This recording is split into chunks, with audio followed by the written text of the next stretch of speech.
His wife knelt on the floor lost in prayer, as her husband silently slipped into the room, and was a devout believer. Long weary of the chaos of the world, while she seemed anxious and uneasy, Carl acted as though nothing was wrong. Only when and shoved him hard to the ground did he finally calm down, at least for now. Frustrated, he returned to his butcher shop, and his eyes fell on the young shopgirl. Her full figure moved with each breath, reminding him of what his wife looked like years ago.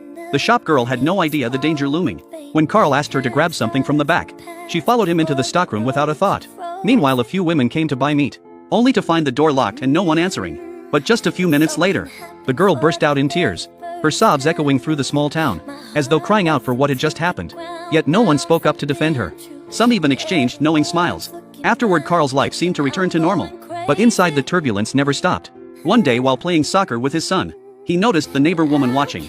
Though she was no longer young and beautiful, the faint smile she wore seemed to say everything.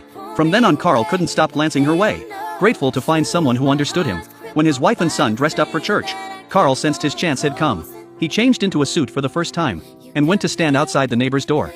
But just as he was about to knock, he noticed a man glaring at him. Reluctantly, he backed away. But what he didn't expect was to return home and hear the worst news.